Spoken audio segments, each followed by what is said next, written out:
જય શ્રી કૃષ્ણ, રાધે રાધે. નમસ્કાર દર્શક મિત્રો, સ્વાગત છે તમારું સોનલ ડિવાઇન ભક્તિ ચેનલ ઉપર. આજે પવિત્ર પુરુષોત્તમ માસનો છેલ્લો દિવસ છે.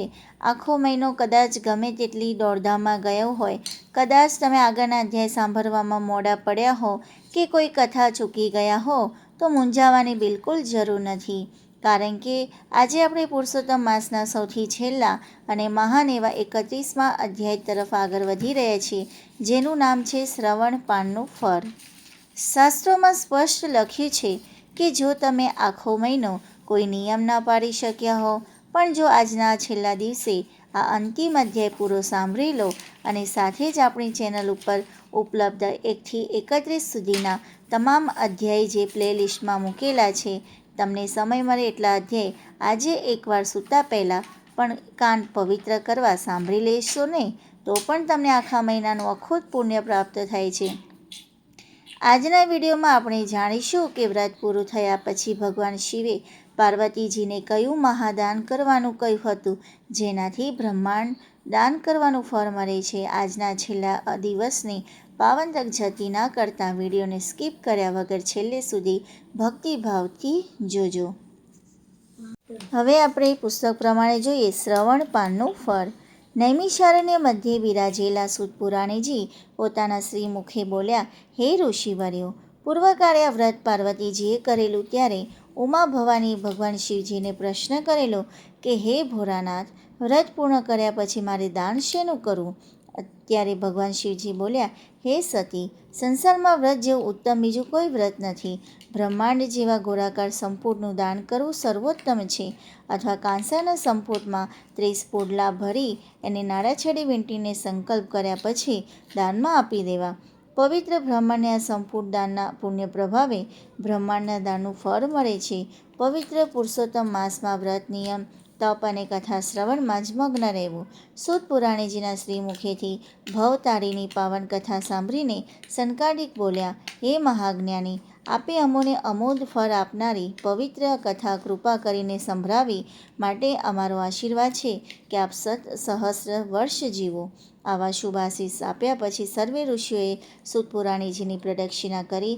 ત્યારબાદ મહાજ્ઞાની એવા સૂત પુરાણીજીએ પોતાના નિત્ય કર્મ કરવા ગંગાના પવિત્ર કિનારા તરફ પ્રયાણ કર્યું. તો શ્રોતા મિત્રો, સરસ મજાનો છેલ્લો અધ્યાય છે, બરાબર. સૂત પુરાણીના મુખેથી આખી જે 31 અધ્યાય જે કહી હતી, બરાબર, ઋષિઓને, સરસ મજાની છે. હવે આપણે આ અધ્યાયમાંથી જીવનમાં ઉતારવા જેવું જે કહેવાય કે લાઈફ લેસન કહ્યું છે, મોરલ ઓફ ધ સ્ટોરી. પહેલું તો પૂર્ણાહુતિ હંમેશા સત્કર્મથી થાય. વ્રત ગમે તેટલું મોટું હોય, પણ તેનો સાચો અંત દાન અને ત્યાગથી જ થાય છે. આપણને શીખવે છે કે જીવનમાં ગમે તેટલી સમૃદ્ધિ મેળવીએ, પણ જો આપણી ભીતર જરૂરિયાતમંદોને આપવાનો ભાવ કે દાનવૃત્તિ નહીં હોય, તો બધી જ પ્રાપ્તિ અધૂરી છે. શ્રવણ એટલે કે સાંભળવાનો મહિમા. આપણે જોઈએ કે અધ્યાયનું નામ શું છે? શ્રવણ પાનનું ફળ, કે સાંભળવાનો મહિમા. કથા સાંભળવી એ માત્ર એક ધાર્મિક ક્રિયા નથી, પણ તે મનના કચરાને સાફ કરવાનો માર્ગ છે. જેમ ગંગાજીના પાણીથી શરીર શુદ્ધ થાય, તેમ પ્રભુની કથા સાંભળવાથી વિચારો શુદ્ધ થાય છે. તો વહાલા શ્રોતા મિત્રો, આજે આ પવિત્ર પુરુષોત્તમ માસની કથાની સફર અહીં પૂર્ણ થાય છે. સરસ મજાની અધ્યાય 1થી શરૂઆત કરી હતી અને આજે આ છેલ્લો અધ્યાય છે. ખૂબ આનંદ થાય છે કે 31 અધ્યાય સરસ રીતે સંપૂર્ણ કર્યા છે. આ આખા મહિના દરમિયાન મારી કોઈ ભૂલચૂક થઈ હોય, બોલવામાં કોઈ ક્ષતિ રહી ગઈ હોય, તો પ્રભુનો બાળ સમજીને મને માફ કરજો.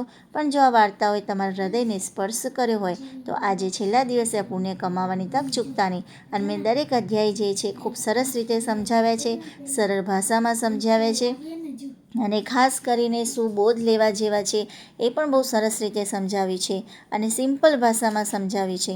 અત્યારે જ આપણી ચેનલના પ્લેલિસ્ટમાં જાઓ અને 1થી 31 અધ્યાયમાંથી જે કથાઓ બાકી રહી ગઈ હોય તેને આજે રાત પડતા પહેલાં એકવાર જરૂર સાંભળી લો.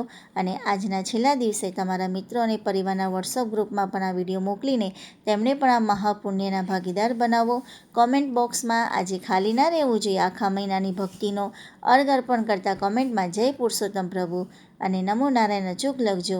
આ આખી સફરમાં મારી સાથે જોડાવા બદલ આપ સૌનો હૃદયપૂર્વક આભાર.